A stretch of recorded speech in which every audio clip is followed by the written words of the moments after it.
Hello everyone, I hope आप सब अच्छे होंगे। आप सबकी तैयारी अच्छी चल रही होगी। तो आज है डे 20। तो ये रहा आज का मेरे टू डू लिस्ट।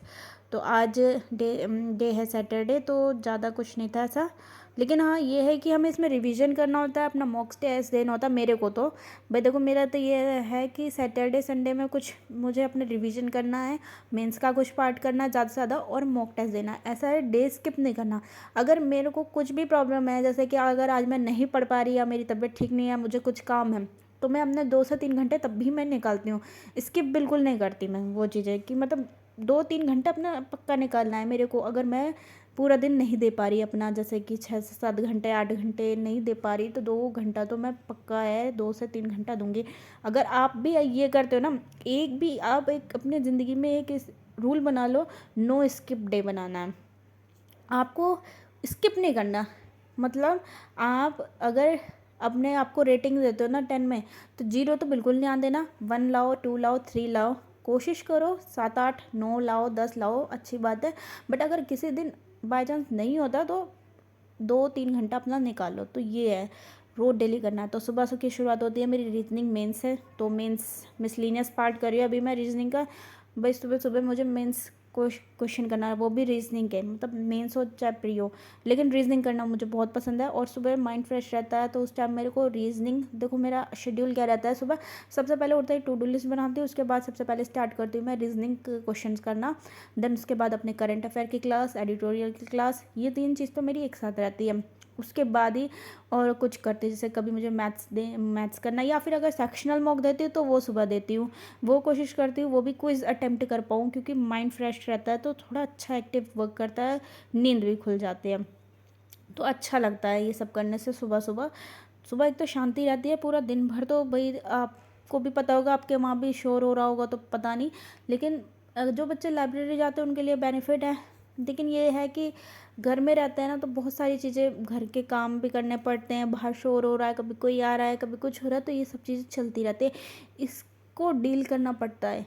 हर एक एस्पिरेंट की लाइफ में कुछ ना कुछ प्रॉब्लम्स तो आती ही आती है, और वो होंगी भी ना। उस मतलब स्ट्रगल जो पार्ट होता है ना, बिना क्रिटिसिज्म के ना तो कोई आगे निकल पाया है ना निकल पाएगा। वो चीज़ मेन पार्ट होती है कि कोई आपको परेशान कर रहा है, या आप किसी चीज़ से खुद से परेशान हो रहे हो, या आपके अंदर क्या चल रहा है मन में, उससे आप परेशान हो, तो ये सब चीज़ें होती ही रहती है। तो ये सब चीज़ों को ना एक साइड करके हमें अपना फोकस किस पे करना है, अपनी स्टडी पे फोकस करना है। ये सब चीज़ें तो हर किसी की लाइफ में आती है और आएंगी ही आएंगी। वो क्या इंसान है जिसे कुछ करना ही नहीं है, जिसे अपना टाइम ही बर्बाद करना है, जिसे कुछ करना नहीं है, जिसका तो है कि भाई उनके होंगे, भाई उनके अपने अपने पैसे हैं, तो उन्हें कोई इस चीज़ की फ़िक्र नहीं होगी, उनकी लाइफ में ऐसी चीज़ें आएंगी नहीं। लेकिन जो बच्चा खुद से मेहनत कर रहा है, चाहे फिर कोई भी हो, उसकी लाइफ में ये चीज़ें तो होनी ही होनी है। अगर जो तैयारी कर रहा है ना, उसकी लाइफ में अगर ये प्रॉब्लम नहीं आएंगी, तो फिर किसकी लाइफ में आएंगी।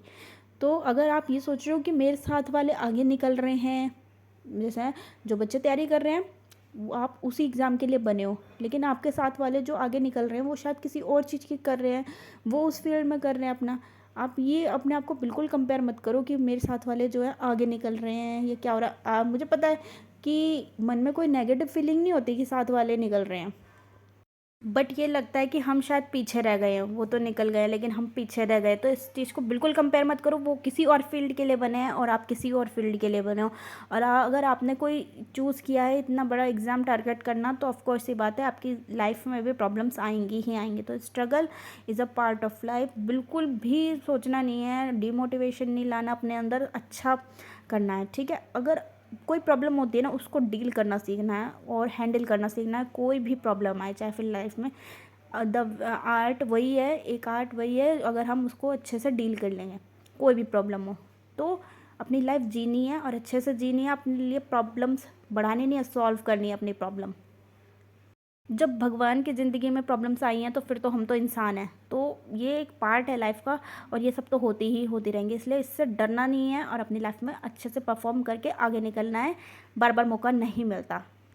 रीजनिंग दिखाती हूँ। तो पहला क्वेश्चन ये रहा, इसमें ऐसा था कि एक मतलब ये क्वेश्चन है, हमें इसका वो निकालना था कि इसको इस फॉर्म में करना था। ऑलरेडी एक क्वेश्चन दिया हुआ था हमें उसमें, कि ऐसे ही एक बॉक्स दिया हुआ था, उसमें ऐसे नंबर थे और उनको मतलब डिकोड करना था और इस फॉर्म में लिखे हुए हैं, तो उसको डिकोड करते हुए ये वाला क्वेश्चन भी उसी के हिसाब से करना था। तो ये मिसलिनियस पार्ट है रीजनिंग का। तो कुछ क्वेश्चंस ऐसे भी आते हैं, इसमें कोडिंग डिकोडिंग के क्वेश्चंस में आते हैं मेंस में। तो ये कोडिंग डिकोडिंग का पार्ट था। सेकंड यहाँ से स्टार्ट होता है। तो ये एक सीरीज़ दी हुई थी, उसमें अल्फ़ाबेट के नंबर लिखने थे और साथ में ये जो वॉवेल्स हैं इनके लिए ये सिंबल थे। तो जैसे अब एजेंट आया तो ए की जगह नीचे प्लस साइन आ गया, जी की 7 वैल्यू होती है, ई के लिए =2 आ गया, एन के लिए 5 आ गया, टी के लिए 2 आ गया। तो ये नंबर थे। फिर उसके हिसाब से भी 3 रूल दे रखे थे कि अगर उसमें जैसे कि second number, first second number और लास्ट सेकेंड नंबर की मल्टीप्लिकेशन करता है, तो अगर वो 5 का मल्टीपल है तो सारी चीज़ें रिवर्स में होंगी, अगर 4 का है तो कैसे होगा, मतलब अलग अलग रूल दिए होता है। तो ये क्वेश्चन वैसे होते हैं। तो ये second, third, fourth, fifth, sixth, मतलब 5, 6 यही सारे क्वेश्चन थे। तो ये उसके हिसाब से था। फिर देन इसके बाद एक ये क्वेश्चन था, इसमें क्या होता है कि ये नंबर देते थे 4, 7, 15, 13, 2 और 2 दे दिया। अब हमें निकालना है कि इसका सम और मतलब इसका रिजल्ट और इसका रिजल्ट क्या आएगा और इसका क्या होगा सम।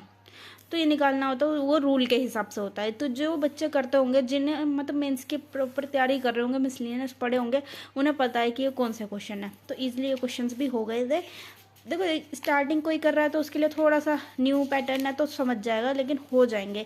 मेरे लिए ये नया पैटर्न नहीं है क्योंकि मैंने ये ऑलरेडी पहले भी किया हुआ है, मतलब मेरी ये प्रैक्टिस चल रही है दोबारा से इसी की। और उसके बाद मैंने मॉक दिया था, ये रहे मॉक का कुछ, ये रहे पेपर्स वगैरह जो वो भी थे। तो मॉक तो मेरा हो गया था। ऐसा हुआ आज मॉक में मेरे साथ वो मैम, आज मेरे नंबर आए, मैंने अटेम्प्ट किए थे 66 और आए 54 नंबर। तो ऐसा हुआ कि सब तो सही था। आज मैं एक नई चीज़ बता देती हूँ मेरे साथ क्या हुआ कि रीजनिंग में मैं हमेशा अच्छे अटैम्प्ट करती हूँ, बट आज मेरे रीजनिंग में अटैम्प्ट कम हुए, उसमें मेरे 5 गलत हो गए थे। पता नहीं कैसे, वो मैं नहीं जानती। मैंने क्योंकि अभी एनालाइज़ नहीं किया, देखूंगी उसमें क्या प्रॉब्लम आई है तो वो एनालाइज़ कल करूँगी। और इंग्लिश में मैंने आज 20 अटैम्प्ट किए थे और कोशिश पूरी करी थी। जैसे मैं बता रही हूँ कि अगर मैं कम ही अटैम्प्ट करूँ लेकिन फुल एक्यूरेसी के साथ करूँ, तो वही मैंने किया था आज। तो 20 अटैम्प्ट किए और उसमें सिर्फ और सिर्फ 2 ही मिस्टेक हुई।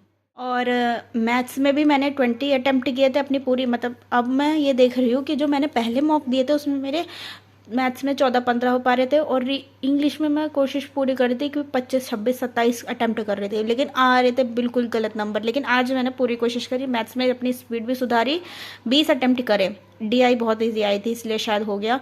और उसमें 20 अटैम्प्ट किए, 17.5 उसमें नंबर थे, और क्योंकि उसमें भी 2 गलत हो गए थे, और इंग्लिश में भी 17.5 नंबर थे।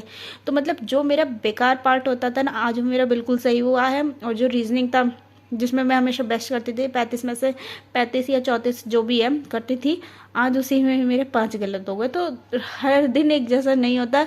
हमारा जो स्ट्रॉन्ग सब्जेक्ट होता है ना, वो कब वीक हो जाता है हमें पता भी नहीं चलता। कई बार ऐसा होता है हमारे वीक सब्जेक्ट में अच्छे नंबर आ जाते। तो ये समझ में नहीं आएगा, लेकिन हाँ कि जब हम डेली मॉक देंगे ना तो हमारी शायद और स्पीड भी अच्छे से बन पाए और हमारे मार्क्स भी इम्प्रूव हो जाएंगे। इससे ऐसा होगा कि हमें 10-15 मॉक लगातार देने पड़ेंगे बस, और जब तक पेपर आएंगे तो शायद तब तक तो मॉक रेगुलर हो जाएंगे आराम से। देखते हैं क्या होता है क्या। देन शाम को मैंने मतलब दोपहर के टाइम मैंने एडिटोरियल किया था, और ये रहा एडिटोरियल में आज मैम ने रिवीजन करवाया था, डे सैटरडे था तो आज रिवीजन था।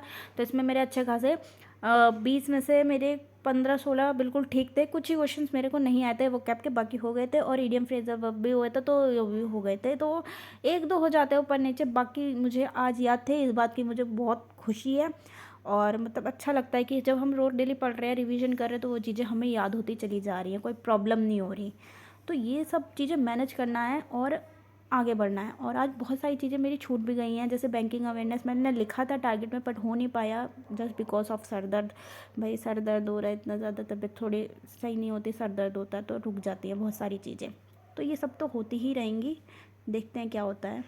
बट हमें डेली स्टडी करना है, अपने आप पे फोकस करना है। तो होप सो मेरी वीडियो अच्छी लगी तो प्लीज़ सब्सक्राइब करें, लाइक करें एंड थैंक यू।